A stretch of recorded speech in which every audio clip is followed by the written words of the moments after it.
Hello, everyone, and a really warm welcome to the sixth of our Big Bible Questions discussion videos.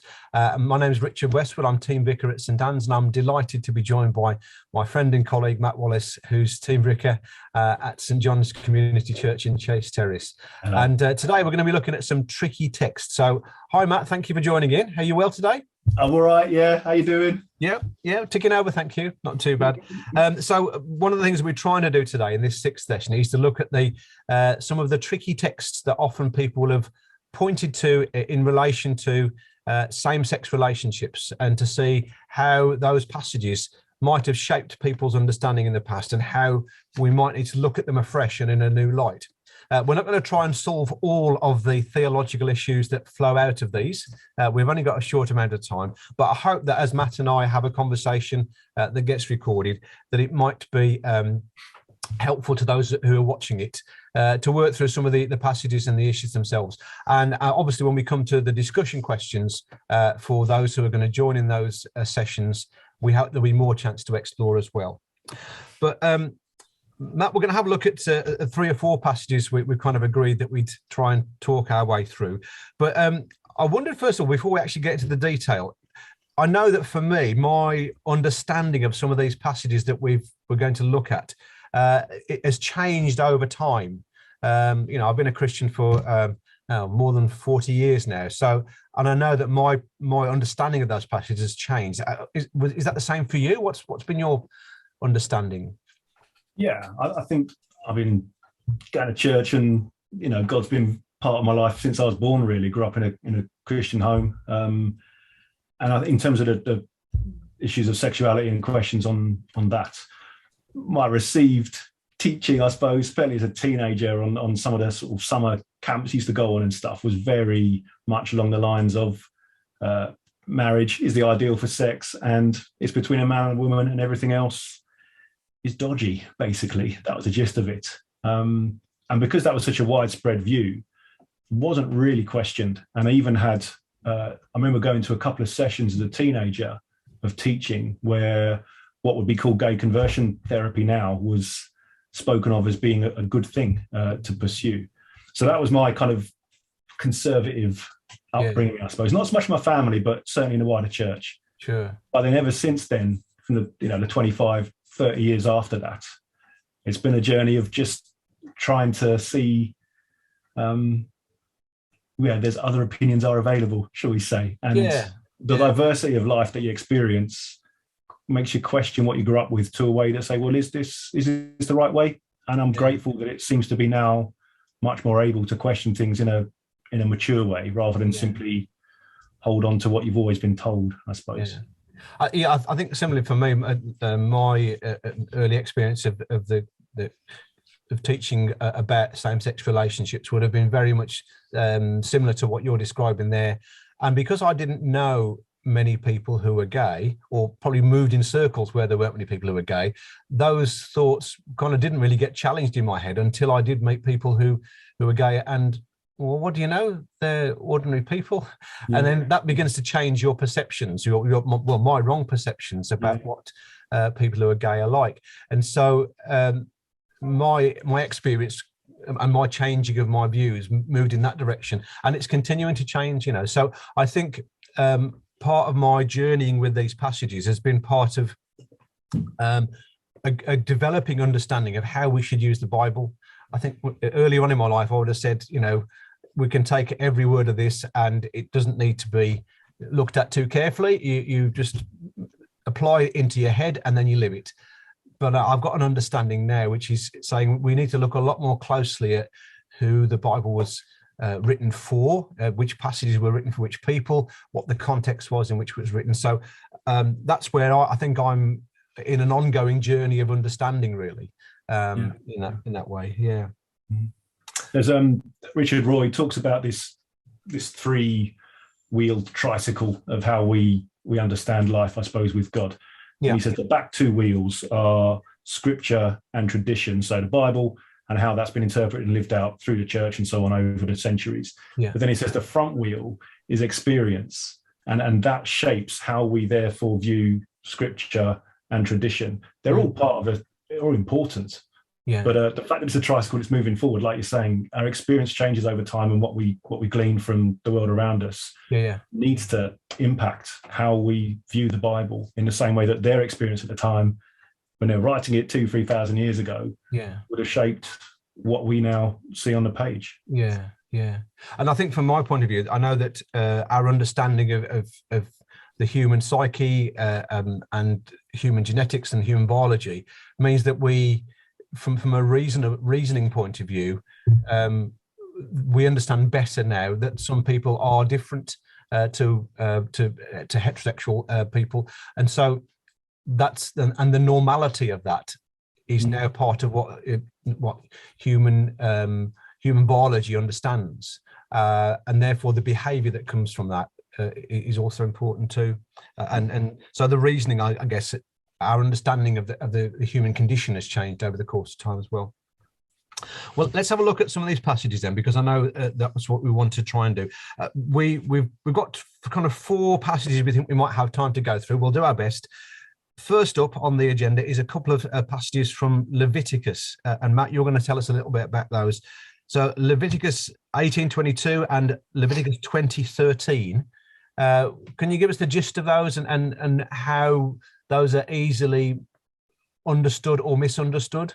Yeah, I mean, I guess they're probably the most famous ones, certainly in the Old Testament, on same-sex behavior, orientation, practice, or so it seems on the surface. Yeah, and it's almost because they're so brief in what they say that it's easily remembered. So I'll read them out. So Leviticus 18:22 says, "Do not have sexual relations with a man as one does with a woman.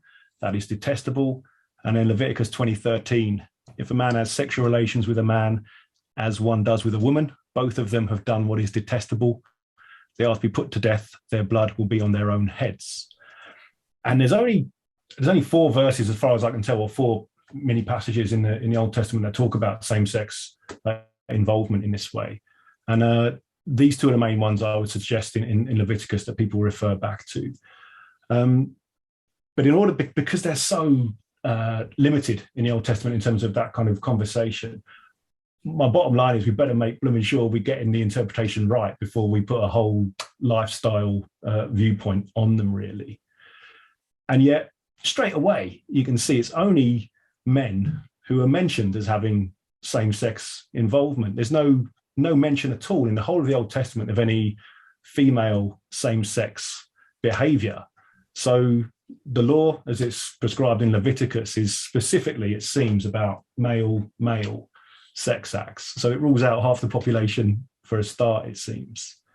And I think for me, if we've talked about this before in recent weeks, I know in this course, but the context of the culture and society at the time means it's paramount, really, for understanding what these verses, for my understanding, means, really.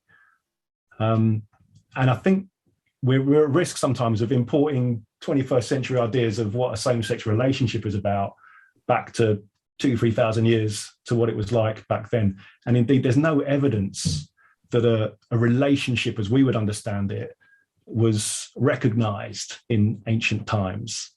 Yes, there was male sexual activity going on, pretty common, it seems, although most men would have been married and were effectively with other men on the side, perhaps, if that was their inclination to do so. But because of that, the idea of it being a loving, committed, exclusive, monogamous, lifelong relationship, whatever kind of qualities we want to aspire to in that, didn't really exist in ancient times, it seems. Instead, with the male same-sex involvement, it seems it was very much more based on a hierarchy system in that society. And in particular, it was in the act. Who gives and who receives the sex was deemed to be important in terms of keeping the social levels and as I say, hierarchy in place. And at that time, all the evidence points to the fact that if you were a giver in the sex act, you were socially superior than the one who received. So that might be a class thing, it might be an age thing in particular. And often it was younger boys who would be the receiver and older men who would be the giver in the sex act, because it was seen to be degrading to receive. And so there's a power play going on for a start. There's a level of dominance going on there. Yeah, and exploitation, perhaps. Got nothing to do, it seems, with love or equality or mutually submissive behavior. It's all about hierarchy and who's in control. And that seems to be the context in which Leviticus was written. And that's why I think it says it's detestable, because it is exploitation. It's not even thinking along lines of loving relationship. And then when you begin to think that, it's not clear in Leviticus, therefore, how that would apply to modern life, where whatever our views, it can't be denied that same-sex relationships are loving and committed and at their best exclusive and so on. So from my understanding, I'm not sure Leviticus is talking about the same thing at all. If anything, it's exploitative sex. Okay. Well, that leads us quite, I was going to say neatly is the wrong word, but that does lead us on to another key passage that people often point to do with same-sex relationships. And that's the passage from Genesis chapter 19. And particularly verses 1 to 17, Sodom and Gomorrah. And Sodom and Gomorrah have become kind of a byword for communities that are worthy of God's wrath and have rejected God's ways. Just a quick sort of highlights on what happens there. This is to do with Lot, who is living in Sodom, and there are visitors who come. It's uncertain whether they're angels, but they're visitors from God. And there's a situation where the men of the town gather outside Lot's house and ask him to bring out the men who've come to stay with them so that they can have sex with them. There's a horrific bit where Lot then says, "Don't do that. It's a shameful thing. Here's my daughter. Do whatever you want with her," which it just is remarkable. Horrific sort of response, and I guess part of the understanding of that passage leads people to a whole range of sort of jumping off points about what they think to do with same-sex relationships. But it's interesting that actually the dynamics of dominance that you spoke about there to do with Leviticus also have an influence here, because the outsiders who would have come to Sodom would have been strangers, so this idea of subjugating anyone who's different from the outside again has that element there. And there's an aspect of would those people who have arrived and were Lot's guests, would they have been willing participants in that, or would it have been an instance of rape?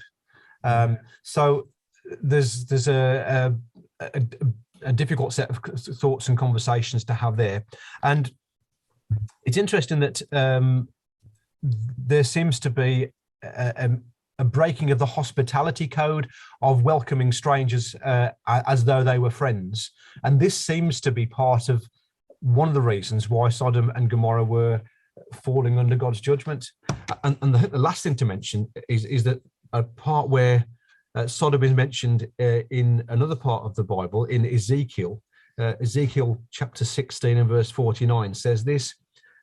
This is where Ezekiel is speaking words of rebuke to the people of Israel at the time, and says this is Ezekiel 16:49. Now this was the sin of your sister Sodom.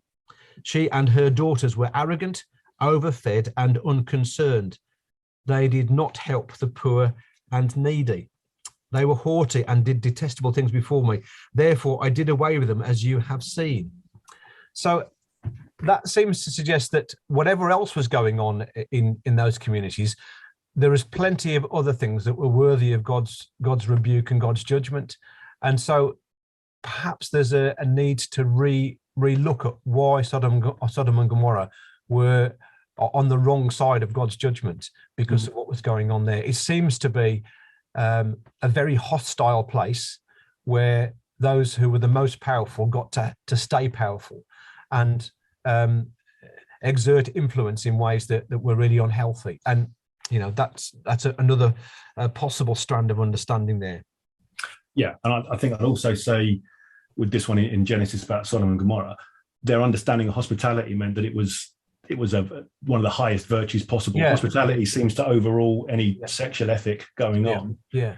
And yet I'd also suggest that God's not happy with that in the slightest. No. So their misunderstanding of how important hospitality is compared to protecting the weak and the vulnerable and women in particular.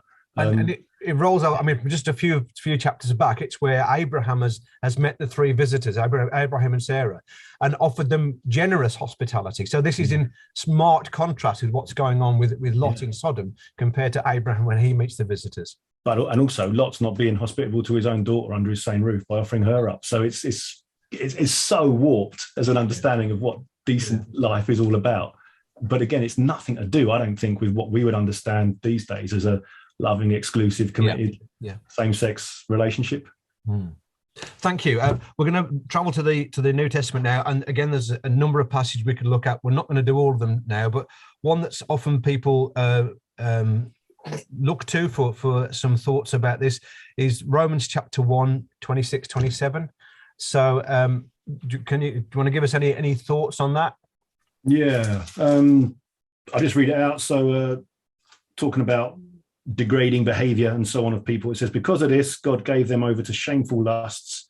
Even their women exchanged natural relations for unnatural ones. In the same way, the men also abandoned natural relations with women and were inflamed with lust for one another. Men committed indecent acts with other men and received in themselves a due penalty for their perversion. So it's quite, there's some meaty words in there, shall we say, about what was going on. I think for me, again, the context of what it's saying in Romans, it's all about degrading behavior and in particular lust. And again, that just seems a very different world away from the people in my family, friends I know.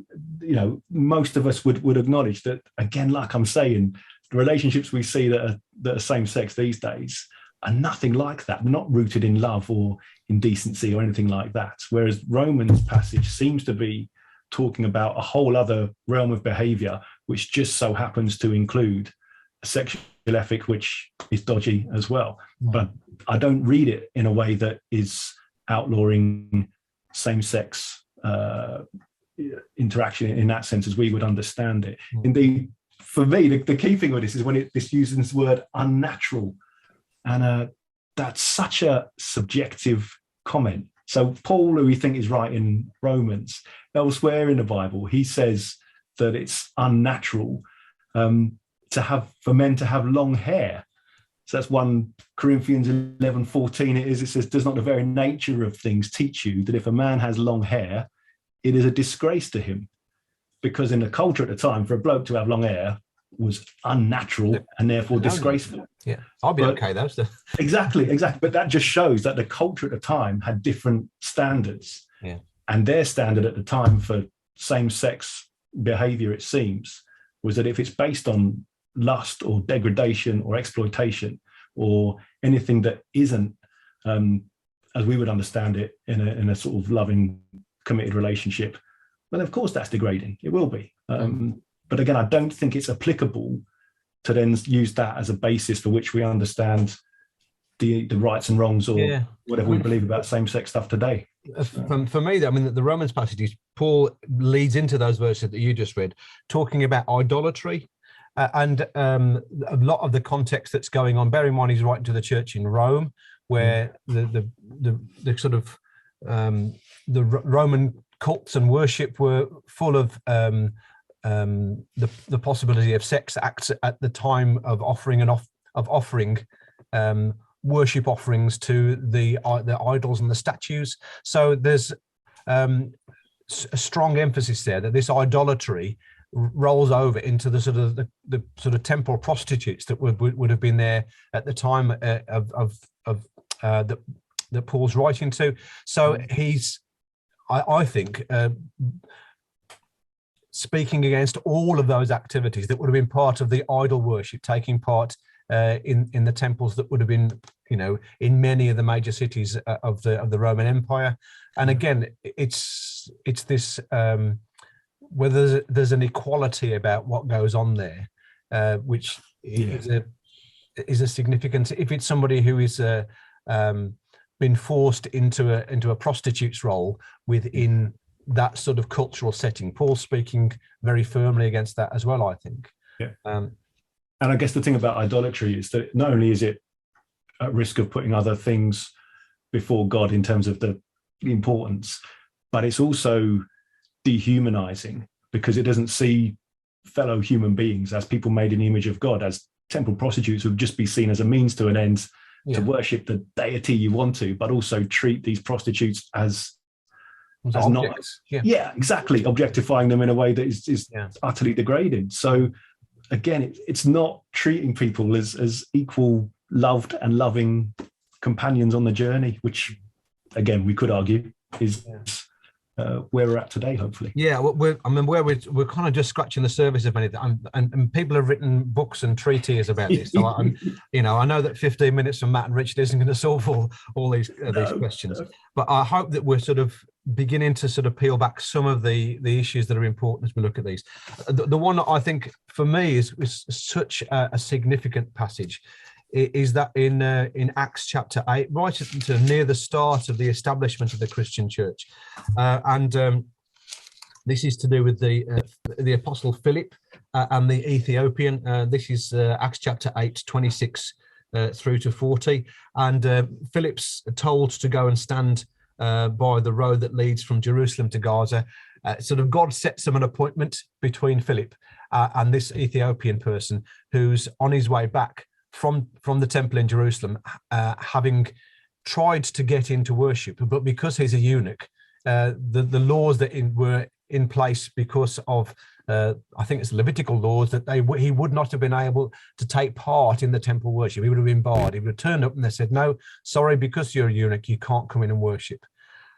You can only guess, if you've traveled from Ethiopia to Jerusalem to worship and then find you can't get in, what must he have been thinking? How excluded and sort of rebuked must he have felt? So then Philip meets with him. He hears him reading Isaiah 53.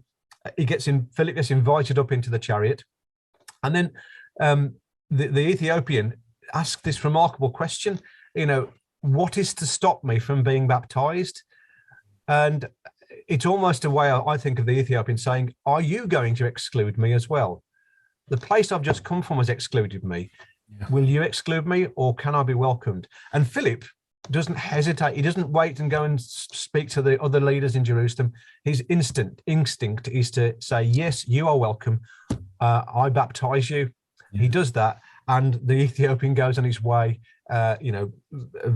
rejoicing, I think the phrase that's used in Acts. So for me, that gives a steer to say what the early church's direction of travel was, which is to be inclusive, to say that people who are different are welcome. And that follows on from the pattern of Jesus reaching out to all the people who were the forgotten, the overlooked, the ones who others would have rejected. And for me, I think this gives us the kind of the trajectory, the direction of travel that we want to see and need to see in the church, which follows on from that sort of start. I don't know if any thoughts you want to add on that passage, or? In inclusion, an inclusive gospel, and I've used that word deliberately because it's got connotations these days with inclusion of all sexualities, LGBT, all the whole range. That's at the heart of the gospel. It's the outsiders being welcomed in across all the parables Jesus teaches. That's the theme, as you're saying. And my sadness, I think, at recent church history is that it's been exclusive on grounds of sexuality and behavior, which for some people would see it's grounded in scripture, but as we've been hopefully scratching the surface of today, it really isn't that clear that we can ground that exclusion on anything from the scripture. There are whole other arguments we could have on that, and there's another time for that. But the whole trajectory, as you're saying, is on inclusion, and that, for my money, needs to be the theme of it. And in terms of same-sex relationships, love is the answer. And if it's loving, exclusive, committed, that to me is part of that trajectory. So, Matt, we probably should stop. I know we could talk for hours on this, and I know we haven't really gone into as much depth as all these passages deserve. But thank you so much for sharing your thoughts, your wisdom on these passages and on other aspects of all of the issues to do with same-sex relationships. It may be that we'll have further discussions recorded and put on video, but in the meantime, thank you very much for your time, for all your learning, for all your insight. We're really grateful, and we'll look forward to seeing you again in some point soon. So thanks for having me. All right. Okay, so for those who are going to be joining into the discussions, hopefully the discussion questions, which you'll be able to download as well, will help you take on some of these further questions from the passage we've discussed and other issues too. And I hope you find those really helpful, whether you're looking at them individually or in a group. But take care and God bless you.